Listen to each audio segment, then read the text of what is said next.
There's two types of cuttings. You've got a hardwood cutting and a softwood cutting. If we look at this particular plant, this was a cutting we took 2 years ago. It's come very nice. If you can come closer in and have a look, this stem that's turned brown, that's a hardwood cutting. That's last year's growth. This is all new growth this year, and this is what we class as a softwood cutting. So what I'm taking now are softwood cuttings. Pretty easy. We'll remove some bottom leaves. We'll go just underneath a leaf node, as you see there. I'll remove that bottom leaf with the knife. It's quite tough. And there we have a cutting ready to take. I don't bother with rooting powder. You can do. The compost I'm using, this is it's recycled compost. You can see there's actually roots in it. This was actually what I grew my cucumbers in. It's totally spent out now, and I haven't had any fertilizer at the present moment because all I'm wanting to do is root them. I'm not wanting them to start to grow. So basically we'll just push 3 cuttings in around the side of the pot. Again,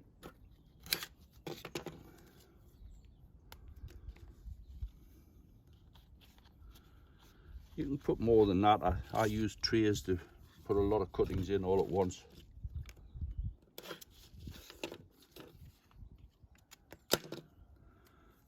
Take another leaf off.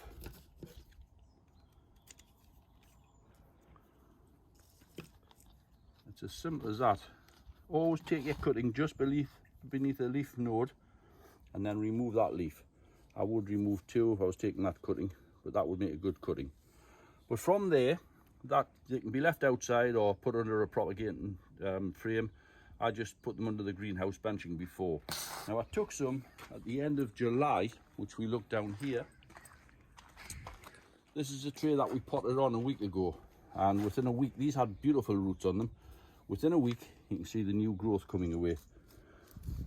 There's another one where there's a tiny new growth starting to come. So there was nice roots on these. Nothing coming out the bottom. They've only been in these pots a week, but over the course of the winter they'll fill that pot. In the spring I'll put them on into probably 2 litre or possibly 3 litre, depends on the growth rate. I will move them into a decent potting compost, just a general purpose potting compost. A little bit slow release fertilizer in to help them through the first season. I will pinch them out and stop them to get nice branch plants like you see here with lots of shoots on. What I see a lot of people do is they'll take a cutting, they'll let it grow single up to make it nice and tall, but it would take ages to make a hedge. So pinch them out. These don't need pinched again because they're already structured into a nice bushy plant. But to get a plant like that in a 10 litre pot in the garden centre, you're probably looking at maybe anything around about the 1750 to 1950. Some garden centres may charge a little bit more than that. So it's worth taking a few cuttings if you're planning on putting hedges in for future years.